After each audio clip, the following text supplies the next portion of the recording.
네, 안녕하십니까. 장기표입니다. 제가 어젯밤 뉴스를 보니까 김홍걸 의원, 김대중 대통령의 셋째 아드님 김홍길 의원이 재산 문제로 민주당에서 제명을 당했습니다. 근데 이와 관련해서 오늘 아침에 어떤 신문을 보니까 김대중 DJ가 만든 당에서 DJ 아들이 축출당했다 이러던데, 그렇게 말하는 것도 의미는 있겠습니다만, 사실은 이 김대중 대통령은 옛날에 당을 여러 번 만들었는데, 특히 집권할 때 새정치국민회의 당이죠. 아마 김대중 대통령이 진짜 혼자 만들듯이 한 겁니다. 새정치국민회의 당에서 임기 말에는 김대중 대통령이 탈당했습니다. 하고 싶어서 탈당한 게 아니라 출당 조치 당한 겁니다. 즉 김대중 정부 인기가 너무나 없어가지고 김대중 대통령이 계속 당에 머물러 있어가지고는 다음 선거에서 이길 수 없을 것 같으니까 출당, 그래서 탈당했습니다. 그런데 아들이 제명당을 가지고 그렇게 말할 일이 아니다. 그 다음 또 생각난 김에 이 김대중 대통령은 여러 가지 훌륭한 점이 많은 분입니다. 저는 특히 김대중 대통령이 쓴 옥중서신이라는 책이 있습니다. 옥중서신. 저는 옛날에 제가 어릴 때 그분들 내용을 잘 모르면서도 나시자루라든지 또 네루라든지 수하르토라든지 심지어 티토라든지 이런 이 비동맹 국가들의 그 지도자들이, 제가 중학교 다닐 때 이런 때는 굉장히 그 사람들이 유명했습니다. 특히 저는 네루 대통령이 쓴 인도의 발견, 또 세계사 편력 이런 책을 보면서 이 사람은 정치인인지 역사학자인지 모를 정도로 굉장히 해박한 지식을 갖고 있더라고요. 그리고 또 지식만 있는 것이 아니라 인류를 사랑하는 마음, 또 인도를 사랑하는 마음, 인도 국민을 사랑하는 마음, 특히 또 하청민들을 사랑하는 마음, 이런 걸 있는 걸 보면서 그분들을 존경도 했지만 우리나라에는 이런 정치 지도자가 없나 하는 이런 콤플렉스를 좀 느낀 일도 있는데, 저희 김대중 선생의 옥중서신을 저도 교도소에 있으면서 보고 김대중 선생님 옥중서신 대단한 책입니다. 정말 그것도 종합적입니다. 우리나라 역사라든지 나라 현재 처한 상황이라든지 이런 걸 잘 알고 나름대로 이렇게 해법을 제시하는 것을 보면서 내로 맺는 게 아니라 우리나라에도 김대중 같은 이런 탁월한 정치 지도자가 있다, 저는 이런 생각을 했던 일이 있고, 제가 마침 그 책을 읽을 때가 교도소에서 읽었기 때문에, 그것도 책이 옥중서신이니까 편지니까 어렵지가 않아요. 그러니까 내가 교도관들한테도 그 책 좀 사보라고 많이 말하는 일이 있습니다. 그런데 내가 그 책을 읽으면서도 그렇고 그 뒤에 삶을 보면서도 김대중 대통령은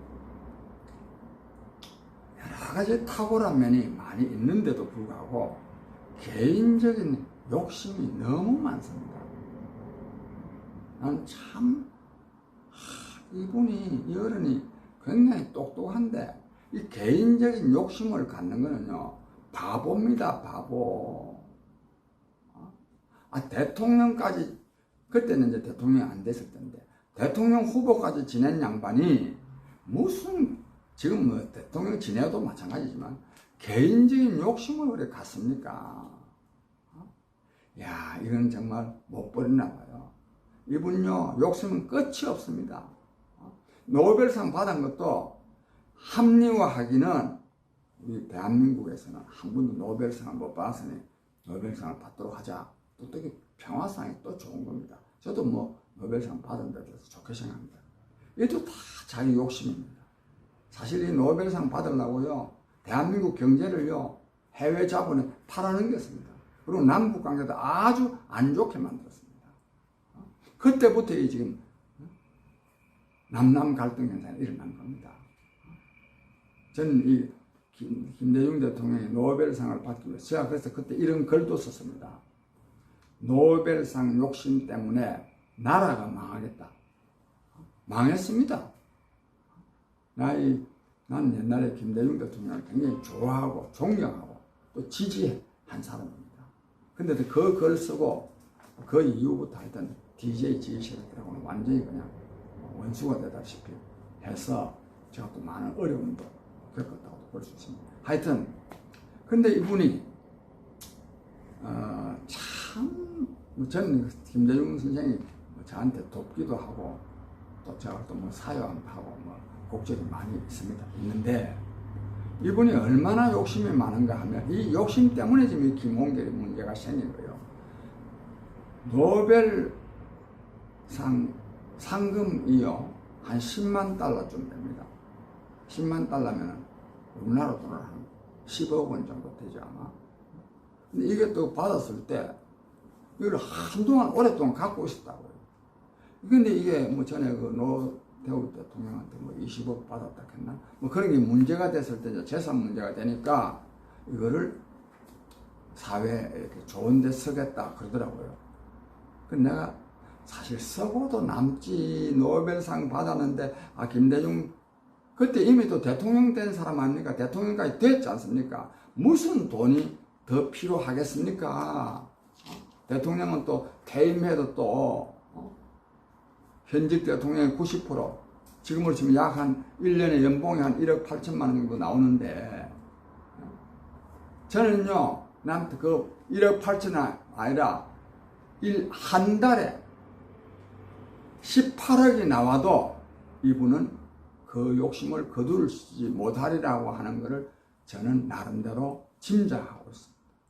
근데 그 돈을 결국은 뭐 사회에 환원한다 그러더니 또 좀 몇 년 지내고 나서 보니까 또 김대중 도서관에 또 뭐 정려한다 또 뭐 이런 기사도 났더라고요.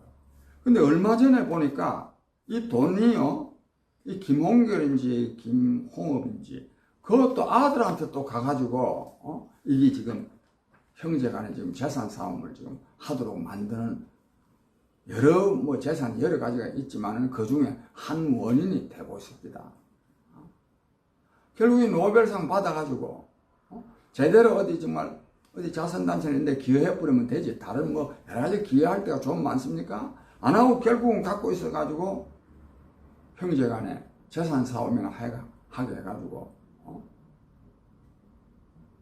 국민들을 또 실망시키는 이런 일. 그 다음에 김홍길은 근데 뭐 재산이 지금 어제 신문에 보니까 뭐 한 100억 된다 그러네요. 자기 아버지가 대통령인데 자기는 아무것도 안 했는데 재산이 100억이나 되면 되겠습니까 이게? 재산이. 이런 사람들은 부끄러움을 모르는 거야.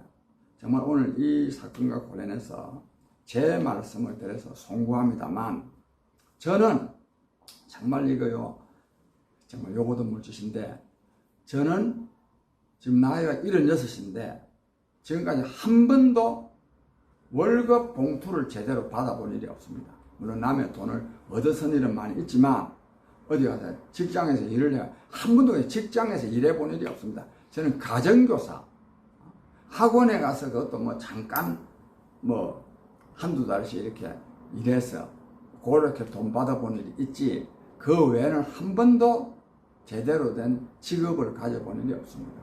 돈이 있을 리가 없죠. 제가 사실 집이 하나 있는데 이거는 진짜 하늘이 준 선물입니다.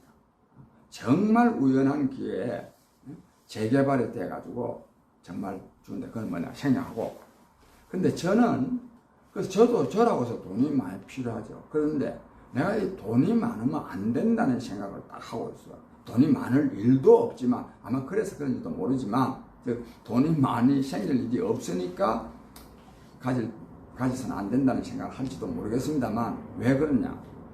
내가 돈 한 푼 번 일이 없는 사람인데 내가 돈을 많이 갖고 있다면 내가 지금까지 살아온 거를 전부 다 거짓으로 살아온 거 아닙니까? 이게 거짓으로.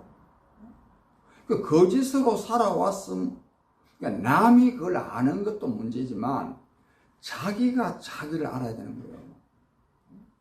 나는 그래서 돈이 많이 생기지도 않았지만 생기더라도 절대로 나는 돈을 많이 갖고 살지 않습니다. 왜?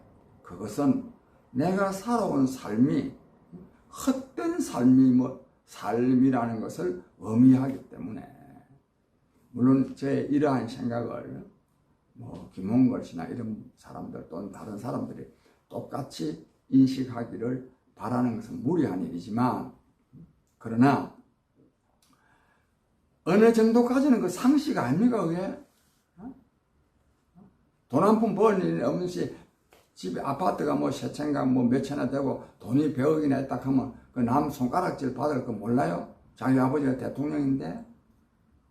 이처럼 이거는요 돈의 문제가 아니라 이처럼 멍청하다는 거예요. 멍청한 거. 저는 이런 멍청한 사람이 우리 사회에 엄청나게 많습니다. 정말 어리석은 사람입니다. 인간은 모름지기 행복해야 되는데 행복하려 그러면 지혜가 있어야 됩니다. 돈이 많다고, 지위가 높다고, 권력을 잡고 있다고, 명예가 출중하다고 행복한 게 아닙니다. 진짜 여러 측면에서 지혜가 있어야 됩니다. 지혜가. 그런 말씀을 제가 드리면서 김홍걸 씨와 같은 이런 이 어리석은 사람들이 정말 또 저 대통령 아들만 이런 게 아닌데 우리 보통 사람들도 이런 어리석음에 빠져 있는 경우가 많이 있습니다. 특히 정치하는 사람들, 권세를 누리는 사람들은 지금 더 그것이 심한데 그런 일이 없기를 바라고, 이와 관련해서 국민 여러분, 결국 그 나라 정치의 수준은 국민이 결정합니다. 지금요 저렇게나 지금 기본에 안 된 짓을 해도 지지하는 국민들이 있지 않습니까? 이래가 되겠습니까? 우리 국민들이 깨어나야 정치도 바로 설 수도 있고 또 나라도 잘 될 수 있습니다. 그런 점에서 1959년도죠. 생각하는 백성이라야 산다라고 함석 선생이 말씀하셨는데, 정말 요즘 이 말씀이 꼭 국민들 머릿속에 한번 되새겨져야 되겠다, 이런 생각을 하게 됩니다. 여러분 감사합니다.